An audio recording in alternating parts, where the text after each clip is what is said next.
Hello everybody, good afternoon and welcome to the United Stand. This is your Ole Gunnar Solskjaer press conference reaction for Roma versus Manchester United. But more importantly, it's his reaction to the protests and ongoing unrest in the Manchester United fan base towards the Glazers. And yes, he did react. In fact, across about 10 questions, I think 8 of them were all about the protests. So lots and lots to get through. And in effect, look, Solskjaer admitting himself he's in a difficult situation, backing the fans but not backing some of the actions that took place, talking about the impact it had on the players and the team and what his focus is, and also talking about, you know, the Glazers' apology and communication must be better, but ultimately Solskjaer is in a very difficult situation. What I would say at the start, I think it's very important to say that if you play this scenario out, Solskjaer is in a very difficult situation. Whatever he thinks, and I think he probably wouldn't mind the Glazers being gone, but for the Glazers to go, he knows the club's got to go down a road that he may never come out of, because they're not going to just sell up tomorrow. It's going to take a sustained effort to get rid of the Glazers, whereby the playing staff and everything may suffer as part of that. They may not. I don't think any fan is looking to make players or managers suffer. We're with the players, we're with the manager, but you know, we're not going to be with the manager and players backing this ownership. That's the issue that he's got. I mean, one of the things he did come out with, he says, I'm going to pull these out straight away, because I think Ollie said a lot of good things, and he did say it's difficult for him, but you know, the fans have a right to protest. And we've got to listen to the fans, which is absolutely spot on, and we'll go through some of those things. But what he did say towards the end of the end of the interview, he was asked about, you know, Manchester United, they need a united football club, and he said, look, patience is key. Hopefully in time we can unite and come together, we need to be united. That's what he said. But he said on the Glazers, I've got to say I have been backed and that the team is moving forward. I disagree with him on both of these things. I know he's got to say certain things, and I think he's in a really difficult position. And you know, I am pro Ollie, like many of you know, and many of you are as well. But these are the sound bites that I don't really want to hear from Solskjaer. I know he's got to focus on the team, and I know he's got to focus on what we're doing well. But I don't think saying things like I've been backed and they always listen to me. They rile because you've not been backed, Ollie. Like, do you think people are goldfish and they forget every 7 seconds? You've not been backed. You did get backed in your first summer. Did you get backed last year? You finished 3rd in the league last year. Did they back you last year? They bought you Donny van der Beek, which you clearly didn't want. They bought you 2 right wingers that you don't use and a left back that you don't use. And Cavani was a desperation signing that's worked out really well. I'll give it that. That's really good. But Cavani wasn't on Solskjaer's list. Solskjaer wanted a centre-back and Sancho last summer, and he didn't get them. So you've not been backed. You've not been backed. Not to the extent a Manchester United manager should be. And I think that's where you might get people saying, oh, shut up, Goldbridge, he has been backed. But my point is, this is where the expectation drops. If you call that backing, then welcome to the Glazers, Man United. That's not the backing a Manchester United manager should get. A Manchester United manager should not be finishing 3rd in a league and then not getting what they want in the summer. That's not the backing of a Manchester United manager we should have with the size of club we are and the revenue streams we have. That wasn't backing. So I disagree that he's been backed. As for saying the team's moving forward, well, of course the team's moving forward. Absolutely it's moving forward. We're 2nd place. We've got some exciting players. We've got an exciting future. But if Ollie thinks that under this regime he's catching Man City, he's got another thing coming. We're not going to do it, Ollie. And he's got to say it. But you're not being backed enough, and the team isn't moving forward enough. And I get why Solskjaer would say that, because he has to say that. But this team is you look at Man City last night, we're nowhere near it. We're nowhere near it. And they've got a bench that's better than our first team. So that's the challenge. We haven't even built a first 11 to take on Man City, and they've got a bench that's better than some of our first team players. So this is what we're talking about. You know, there is progress, but the progress under the Glazers is nowhere near the progress that we need. Queen in the North says, being backed doesn't have to mean transfers. It could be that when things were going badly, they believed him and stood by him, so they backed him. Good point. They could do that. But did they really back him, though, Queen in the North? Considering they gauged the fans' opinion in October about Pochettino and were very close to letting him go. I mean, the rumour is that the only reason that Solskjaer's still in a job is because when they spoke to Pochettino, he never bloody lost a league game for 3 months. So, you know, did they back him really? You know, All I would say is if I was Ole Gunnar Solskjaer, I would never turn my back on that board. Never turn your back on it, because you never know when they're going to stab you in it. To be fair, and that's metaphorically speaking, to be fair, I remember even Fergie saying he was being backed, no value in the market, they have to play the game and we need to understand, says Dara Kennedy. I do agree with that. I'm totally with Solskjaer, but I'm just saying, when you're reporting on something, you cannot be clouded. You must discuss both sides. And I refuse to believe that he's been backed. And I refuse to believe that this side is heading in the right direction, because I don't think it's anywhere near where it needs to be. And it won't be under this regime. But in relation to Ollie, he was asked about the fans' protest on Sunday. And he said, it's difficult because my focus has to be wanting to play and win for the fans, and that's what we wanted on Sunday. We were prepared to play Liverpool and we wanted to win for our fans. But the reality is the fans have had their say, and we have to listen. Everyone's got a right to protest, and we have to listen to what their protest is about. We have to do that as a football club. But what he did say is that breaking into the ground and officers ended up scarred for life, that's too far. And if you're going to protest, it must be peaceful protest. He was asked about the owner challenges, what they have, and he says it's got to be dealt with through community. He's talking about the owners, he's talking about Glazers here. He said, the challenges that the owners have, what do you think about that? He was asked a lot of questions about this, so, fasten your seatbelts here, because there's going to be quite a little bit. He says they have to be dealt with. The challenges that are there, you can't ignore them. There are challenges there. There has been protests. There's a lot of unrest, and you can't ignore them. You have to deal with that. The best way to do that is through communication. That is taking place at the moment with various fan groups, and that will be massive. That will be massive in changing this situation around. People will say, what fan groups is he talking about? The United Stand isn't included in fan groups. The club is so insular and focused. They would never do that. What the club will do now is they will communicate with the fan groups that they've always communicated with, because they believe that if they get those fan groups on side, that's all that matters. They won't communicate with the United Stand because that's not proper communication. And this is where it all falls apart. I don't really care if the club communicate with us or not, because we're still going to say what we think. But what I'm saying is, if the club was genuinely looking to solve this issue, they would communicate with all fan groups. But they won't do that, because they'll basically go, well, if we get Must on side, if we get the Red Army on side, then that's all we need. We don't need to get any of the other fan groups on side, because ultimately they just want to. What they basically want to do is and I don't think they will get the Red Army on side, and I don't think they will get Must on side, by the way. But what they want to do is they get one or two of the bigger ones on side, and then fuck the rest, because we basically divide and conquer. Then they know they do not want to communicate with all fan groups. It's just the normal ones, the ones that are on the fan forum. You get them on board, fuck the rest, we'll just divide and conquer. So this is not proper communication from Manchester United Footballer Club. Again, it's the elitist communication. It's like, no, we're not going to talk to that. We won't talk to the United Stand. We won't talk to that website. We'll talk to the normal ones, and then we'll divide and conquer in the arrogant elitist way that we always have. So you know what they can do with their communication, Ollie? It's a load of bullshit. That's what it is. They're not looking into the real world. They're looking at the same old relationships they always have. And you know what? The great thing is, those old relationships that they have, they don't want to talk to them either. So, they're screwed. And I'm glad. So you can talk about communication. Their communication has been terrible. Absolutely terrible. There are a few good people who work at that club, but they're not board members. From the board up, they don't give a shit about the fans. They're not accountable. They'll only do interviews when they've seen the questions and remove the ones they don't want to ask. They will not sit down and be accountable. And that's our ownership at Manchester United. So far out of touch with the fans, they may as well be living on Mars. They're awful. But Ollie says that there is communication, and that's going to be really important going forward. And he did also say that he hopes the players. I think this was a little bit of a hint about the protests here. He said that he hopes that the players' work. Hard work they've put in shouldn't be disrupted, and what he's talking about is further protests and games being cancelled.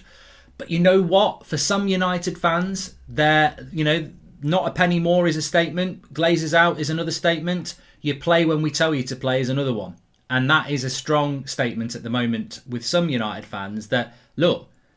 Does it really matter if we don't play Liverpool again? For some people it does, and I'm sure it does for Ollie and the players, but you play when we want you to play. That's what some people believe, and it's not it's collateral, isn't it? You know, nobody wants to upset Ollie. No one wants to upset Bruno or Harry Maguire or Luke Shaw or Marcus Rashford. The reality is, you're playing in a Manchester United shirt. In 20 years, you won't be playing in that shirt. It's a fact. You'll be gone.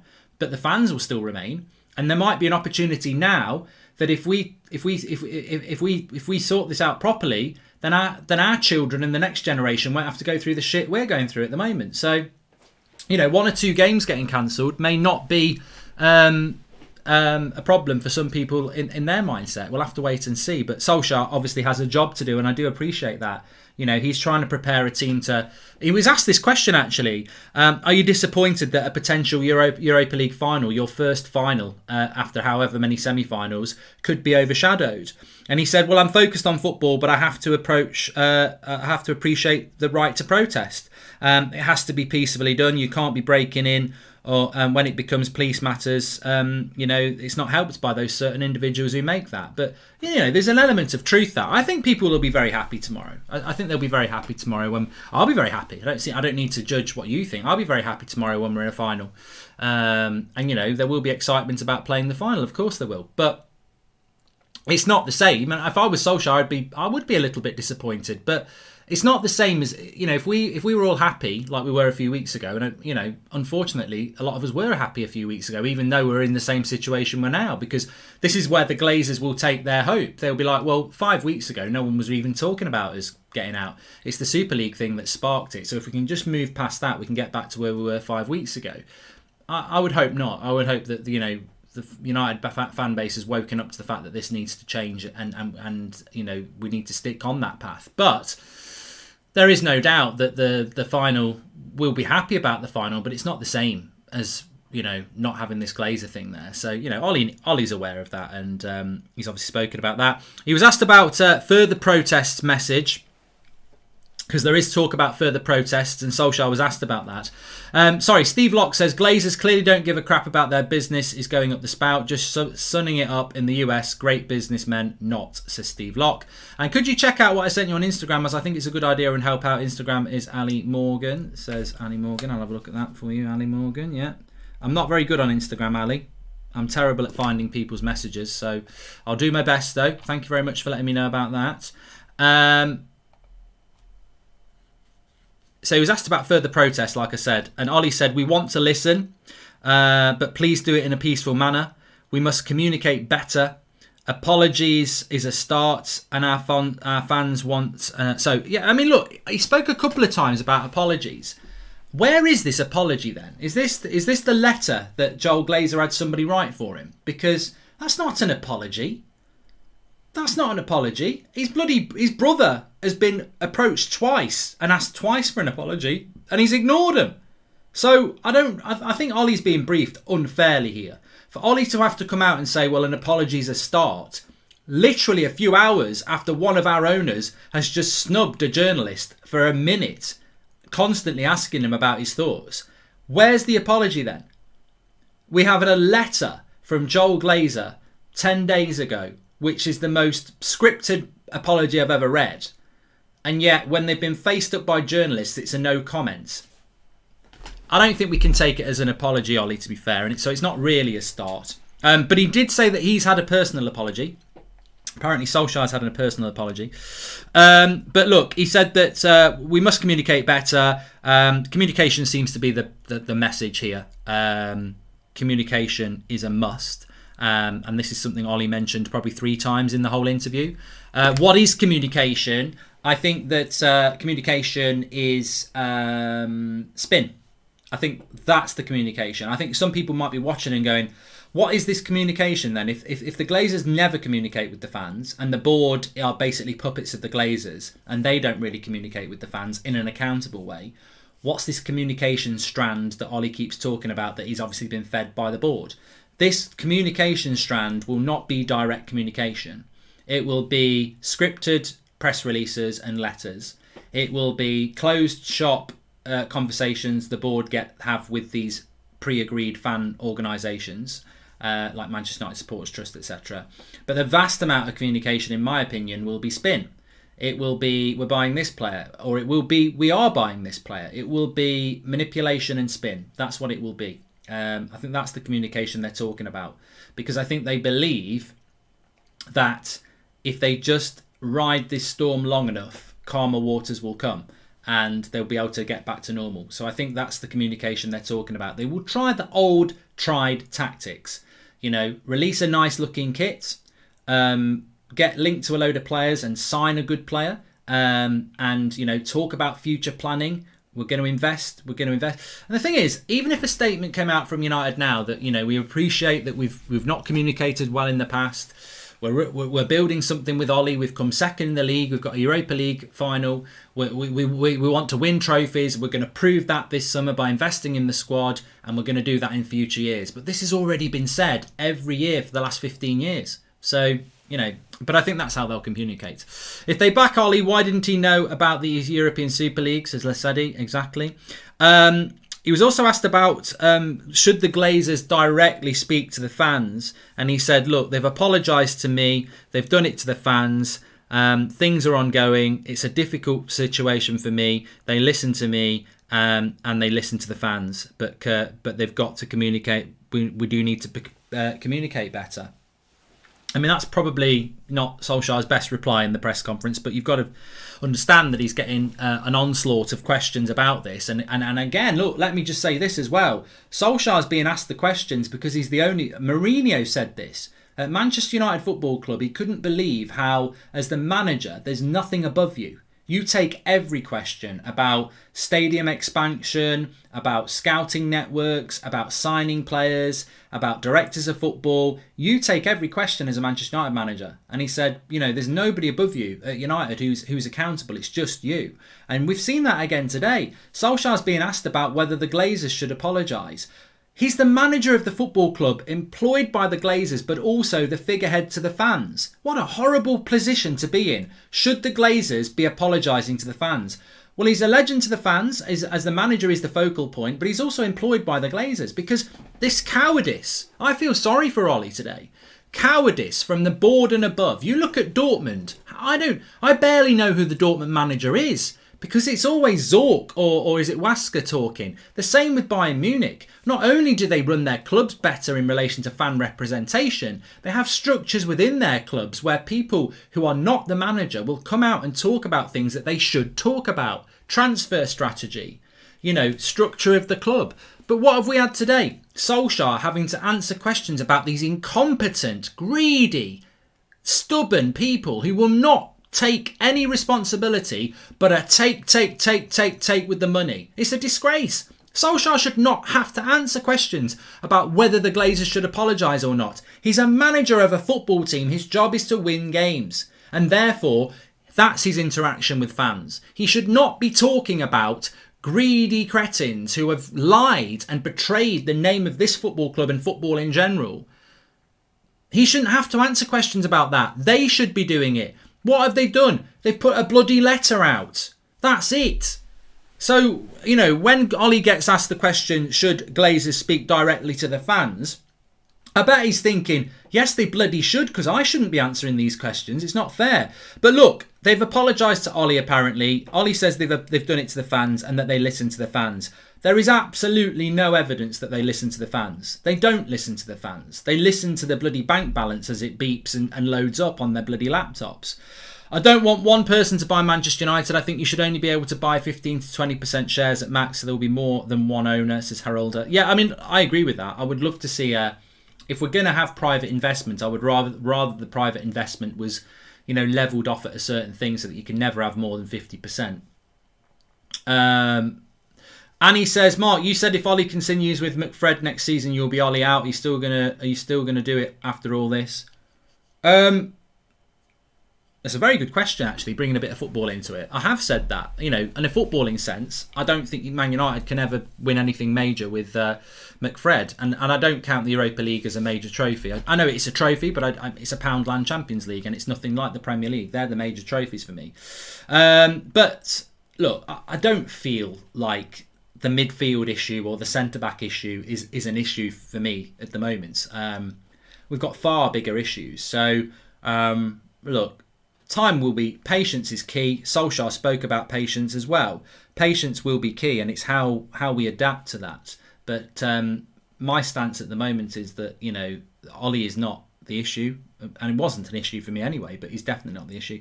What is Ollie thinking about the owners now, says Matthew Larney. Well, we've got an interview coming up on the show a little bit later on tonight, actually, about 7 o'clock tonight with a journalist who's got a very close relationship with Solskjaer. I've listened to a little bit of it already, and quite an insight into the position with Solskjaer and what he probably really feels.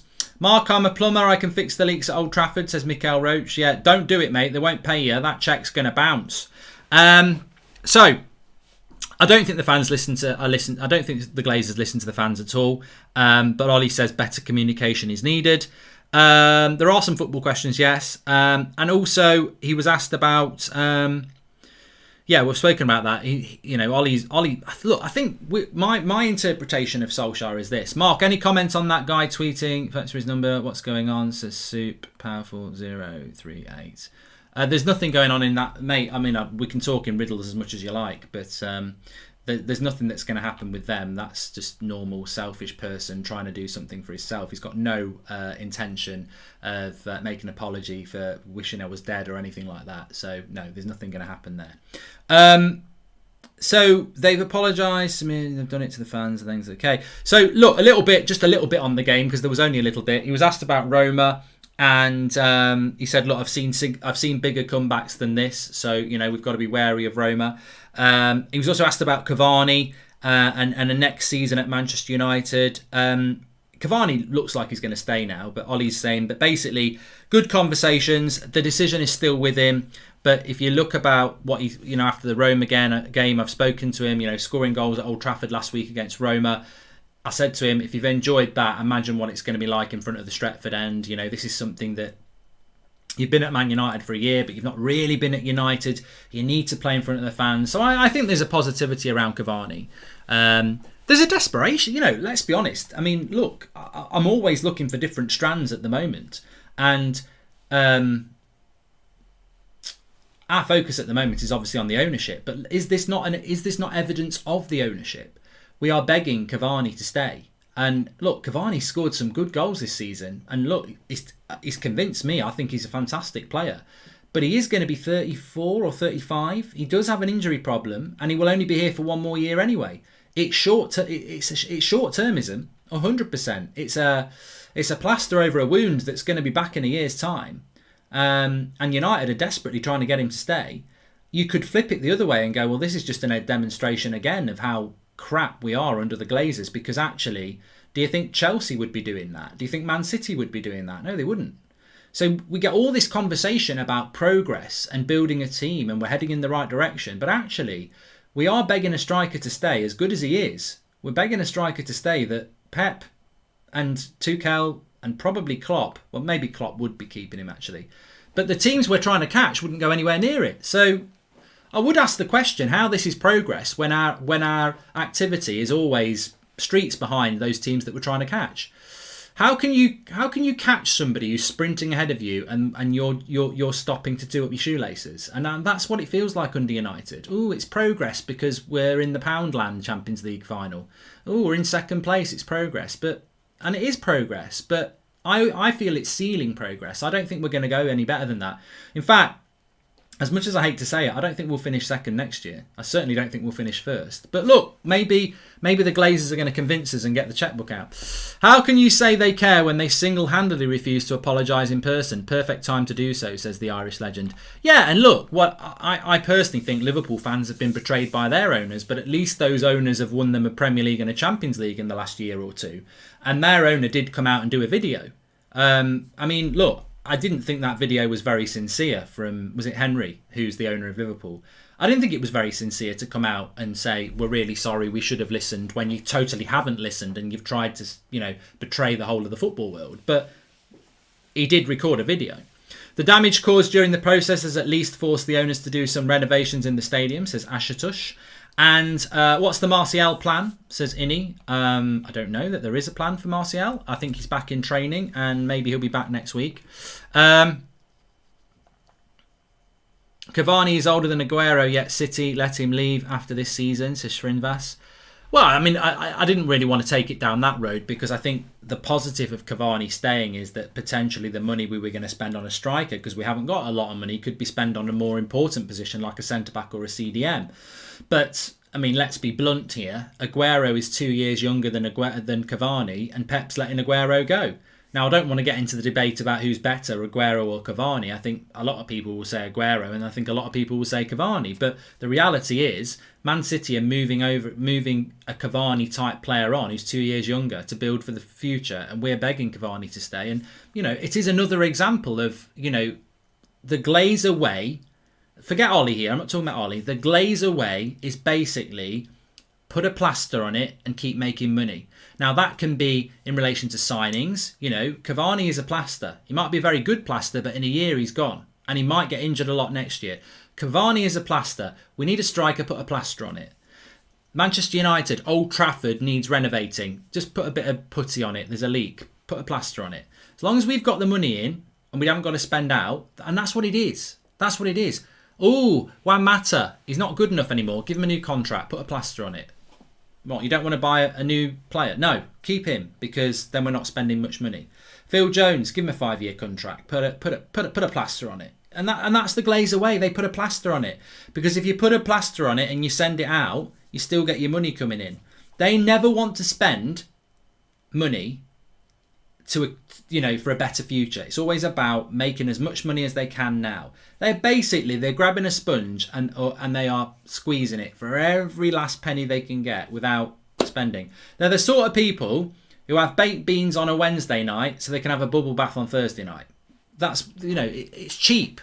They're cheap, but money. And a lot of people actually who are rich because they're successful, but they're also rich because they're very, very good with money, or very, very bad with, however you want to talk it. They're not extravagant. It's all about being tight with your money to make more money. Is Greenwood going to be ready next season, says Hollis? I think Greenwood's ready now. I think he's ready now, to be fair. I think that's 100 games, so yeah. Devils 58 Red says Glazers just don't want to spend on players. I don't think they want to spend on anything, mate. It's not just players. They don't want to spend on anything. Like they don't. And if you think about it, the director of football, they've not paid for a director of football. It's another money saving exercise when you think about it. Murta, he's already at the club on a wage. You create a role and give it to somebody who's already there. So they're actually not spending any money by appointing a director of football. It's like move somebody who's already here. Woodward will go, and it will be Arnold, I think, who replaces him. No, nobody comes in. No, don't spend any more money on a wage. Let Woodward go and bring somebody else in who's already here. Okay, what's going to happen is we're going to buy Sancho, and the Glazers are going to get so much cash from sales, everything will be forgotten, says the Irish legend. I'm glad you can see it. Would Ollie perform as well as Tuchel in the Champions League, says Tarrant? Well, it's irrelevant, isn't it? We're not in the Champions League. We're in the Europa League final, and we're second in the league, way ahead of Chelsea. Next season's the big one. To compare Ollie to Tuchel, I think you have to look at it next season. How can we collapse the share price, says Johnny Happy? I think anybody's open to ideas about things like that at the moment, but it would need to be a united approach to doing it, and I don't profess to be somebody who knows anything about that. Glazers are the worst kind of rich, too comfortable and stupid, perhaps, to maximise the potential of their assets, says Mick. Yeah, I think that's a good point. I think.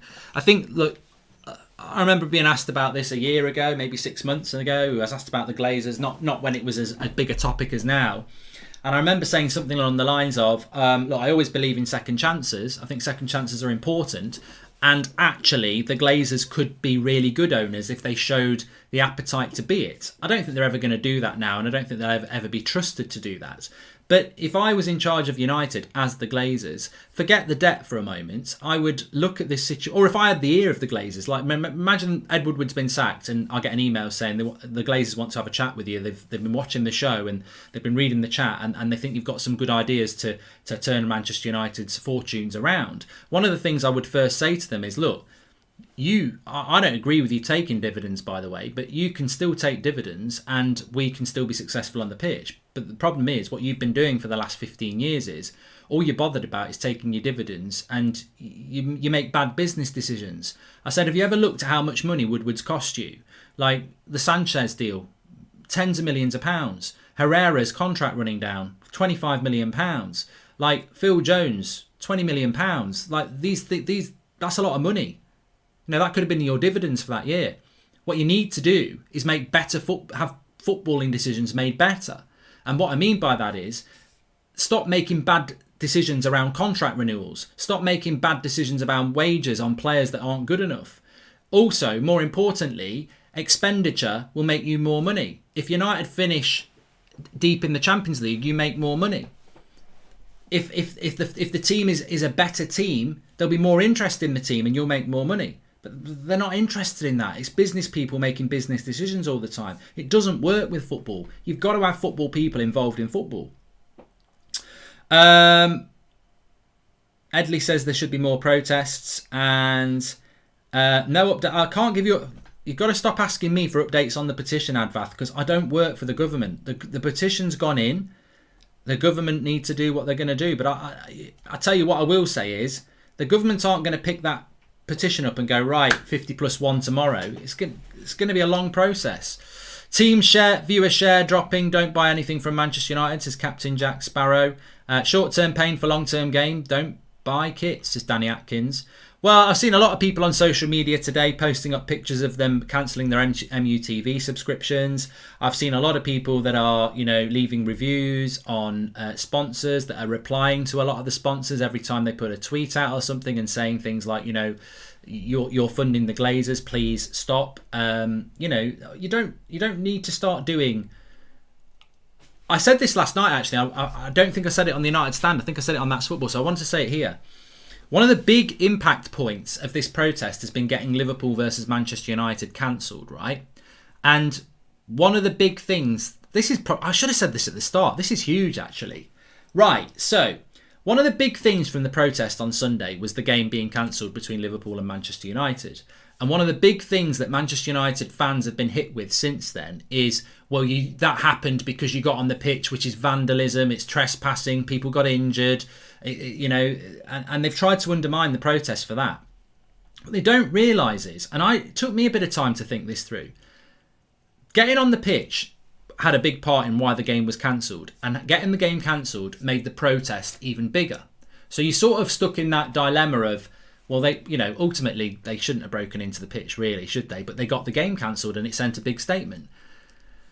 I don't think the people who went on the pitch got the game cancelled. I don't think they did. When you think about it, the fans at the Lowry who were protesting correctly in public, I think they got the game cancelled. How the hell was the United team bus getting from the Lowry to Old Trafford when there was a load of fans there, basically preventing the bus from leaving? How was Liverpool going to get there when there's a load of fans there? There's a health and safety issue. So people go on about the fans on the ground stopping the game, and I get that was a big contributing factor, but let's imagine the fans never get on the pitch. I don't think them buses were getting to the ground anyway. So, and that's through proper peaceful protest, which Solskjaer talks about. So, to move those fans, the police have got to do something they don't want to do, which is start forcing fans away. So I think that what the press and many of us haven't picked up on is that you can stop the game from happening. And I think it would have stopped happening anyway because of the fans at the Lowry. But no, it's all about, you can't break on the ground. And right, you shouldn't be breaking into the ground. That shouldn't happen. I mean, there are videos out there that maybe they didn't break into the ground. But the point remains that I don't think that game was going to happen anyway. And I think that was not going to happen because the fans were going to stop the teams from leaving, which we saw anyway. Man United could have left ages before that. They never did because of the amount of fans that were around Old Trafford and around the Lowry. So, but the press don't want to talk about that. They want to say the game got called off because fans got on the pitch. But I disagree. I think it would have got called off anyway. So, and that is peaceful protest in the words of Ollie, which, can be done. The game was stopped because the team bus could not leave the hotel. It is literally that simple, says Carl. Yeah, and I think even me, Carl, and many of you as well, I think for the first few hours until the next day, I didn't really think it through and thought, actually, the game was going to get cancelled anyway. And just Smile says they didn't break into the ground, they were let in anyway. Every home match, we must do more protests no matter what, says Ed Lee. And our club, we will do what we want, says Mike.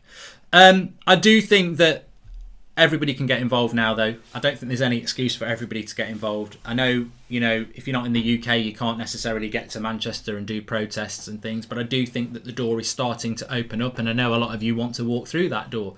But if you are looking around social media and you're looking in the comment sections and things like that, there's lots of people doing lots of different things. As we said, there's